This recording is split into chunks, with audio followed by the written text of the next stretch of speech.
Alright, hey guys, this is AJ Unlimited here to bring you another video. So, this video I decided to do another list thingy. Some more pet peeves in movies and TV shows this time. And I came up with some good ones because there was some suppressed thoughts and feelings about certain movies and TV shows that like these things will happen all the time, and it's just like cliche stuff that's like, come on, stop it. So number one, the first thing I listed as a pet peeve in movies and TV shows is when the hero or the good guy protagonist is like they've been taken hostage and they're tied up and they're about to be killed, and the person says, "You don't have to do this." I don't know why it makes me so mad, but it's such an overused line, and it never works. It never does anything. I've seen it in Walking Dead. I've seen it in Supernatural. I've seen it in all these, movies all over the spectrum. It's just like, you don't have to do this, and then the person, the villain's like, "Oh yes I do," and like they give like a long monologue or speech as to why they have to do it, because like some daddy issues or something like that, like some petty issue that they're dealing with that like justifies why they have to kill this person. Now I was watching Supernatural, and like Sam was tied up and the witch Rowena was about to kill him, and he was like shaking. He was like, wait, you don't have to do this. And as he was like saying it, I'm like, don't say it. And then of course, he got out of it and he lived. But it was, I hate when they say that. You don't have to do this. Like, just stop saying that. It's annoying. Number two, I listed bad guy surviving impossible situation.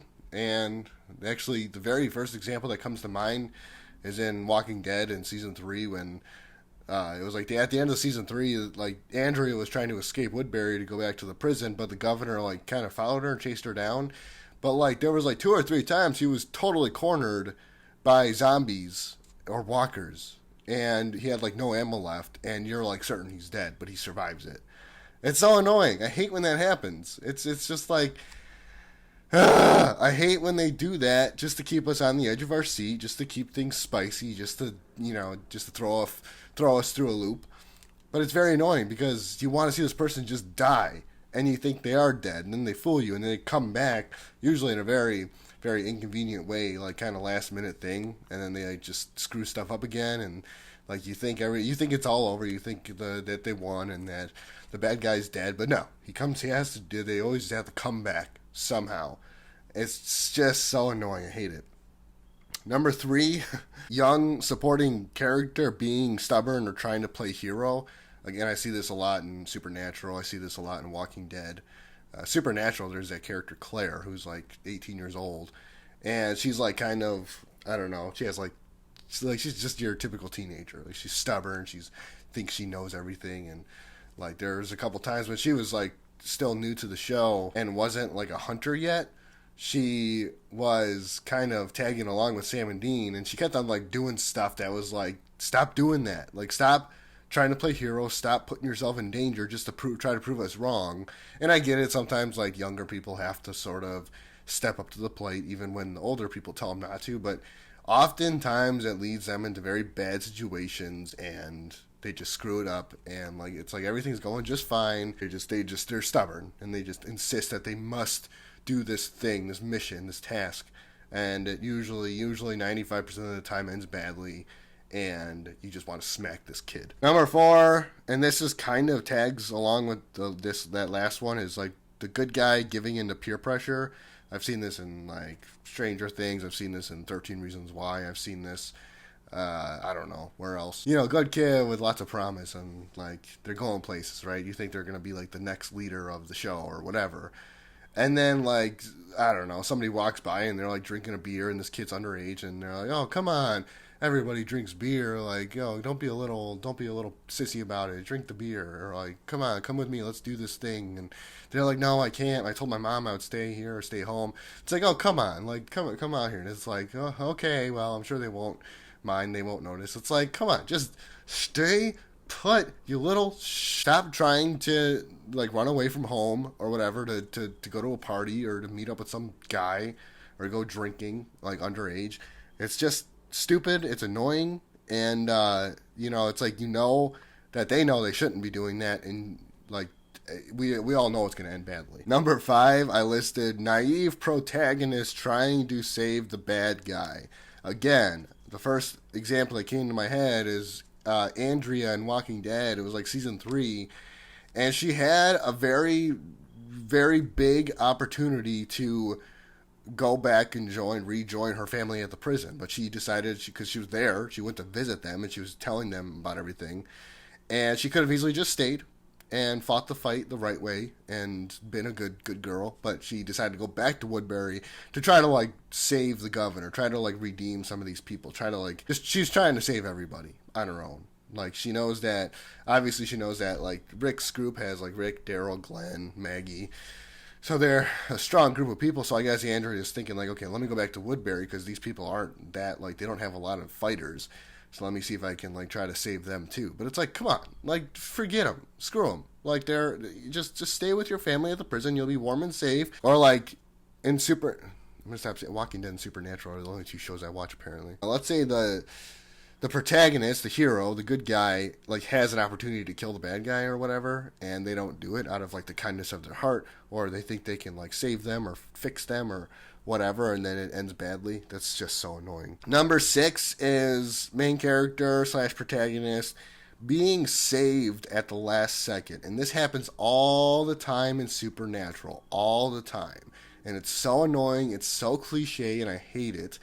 It literally is like one of the characters will be tied up and about to be killed, and obviously the bad guy has to do their monologue, and then the good guy is sitting there, like, trying to stall, trying to keep them talking, and, like, something will happen, and it's like you literally see, like, they're about to be stabbed or shot in the face, and then right at the last second the other guy comes into the picture and shoots the bad guy. It's like, stop doing that. Like, if you're gonna do that, don't make it so predictable. Don't make it so obvious. Don't make it so, here we go again, like, this person's tied up and the bad guy's going to kill him. Oh, how are they going to get out of this? And then it's like they try to pull a quick one, but you always see it coming from a mile away. And it's, I hate when that happens. Number 7, and this is, again, a big one, is Supernatural and, like, Stranger Things. I don't know if Stranger Things has ever really done this. Supernatural has done this a lot.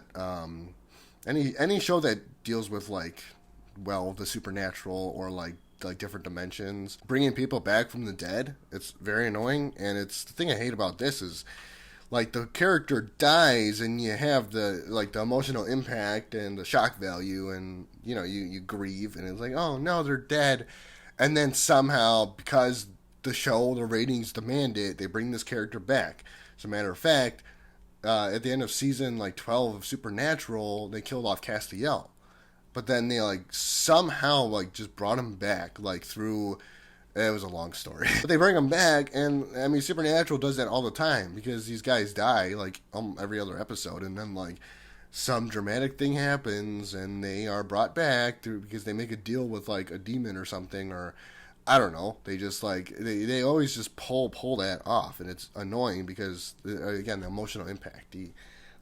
It's like, oh, you know, like, you don't know if they're really dead or not, and they do come back, and then they die again, and they come back again. It's like, stop doing that. Just, if you're gonna kill a character off, finish the job. Don't keep on bringing them back just because the ratings demand it. Number 8, I listed heroes surviving impossible situations due to plot armor.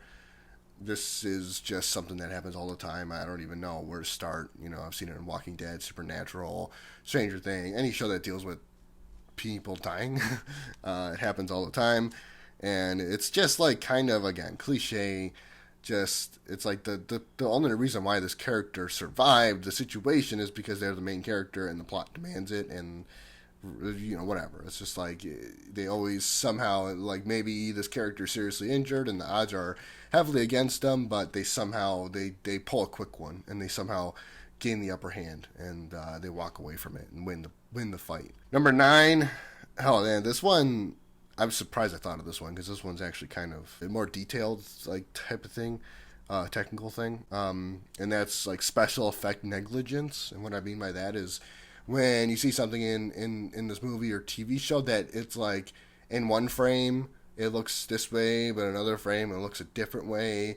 I suppose you can call that, like, continuity errors as well. But there's 2 examples from Walking Dead I want to bring up. One was in season 2 when Daryl was, like, cutting open a zombie to see if it ate the Sophia. He's cutting it open, and you see, like, obviously he's slicing into this thing, and he brings his knife up, and it just for a split second enters the frame, and there's no blood on the knife. It's like, that's so annoying. I don't know why, what makes him think we would just miss that. I mean, most of us probably do.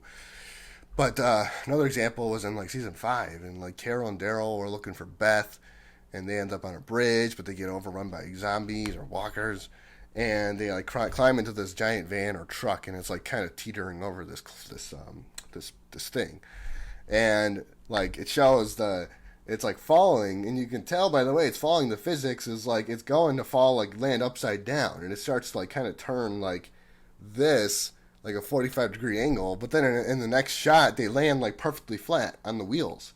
I'm like, WTF? Why? What makes you think we're going to miss that? Like, what the hell? Or another Walking Dead reference is when Glenn and Nicholas were swarmed by walkers, and they were on the dumpster, and then, like, they fell off of it, and Glenn, clearly he fell off as in a way where his feet were, his feet would have been next to the dumpster. But then in the next shot, it showed it so that he was, like, turned around, and his head was by the dumpster. It's like a lot of people pointed that out when that episode happened. And a lot of people were kind of like, just like, what the hell? I don't know why they think they could just do this stuff and like just shake it off. It just makes me really mad. Number 10, I listed Hero walking off an injury or cleaning up well, especially after a big fight and they get like shot or like grazed or something.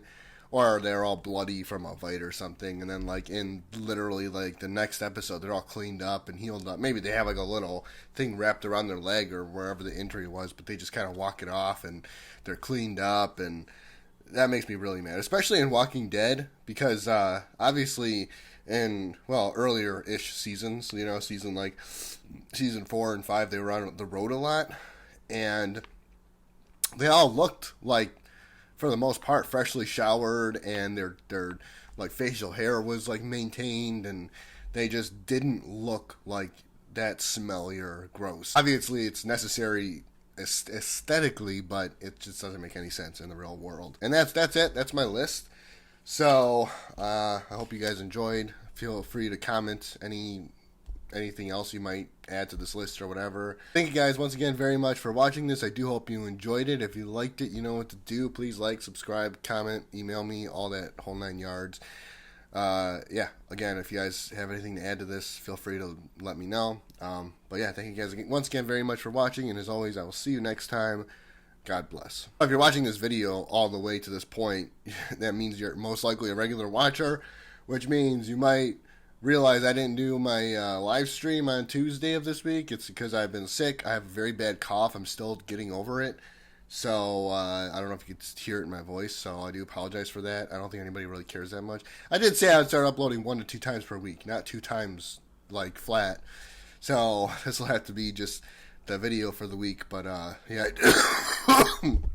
on Tuesday I got home from work and I was just coughing up a lung. I was like, there's no way I'm going to be able to play like Rocket League and be able to like yell and scream and laugh and joke around if I'm going to be coughing like this. So I just had to take the day off, I guess, but nobody really cares. But anyway, that's all I have to say about that. So thank you. Bye.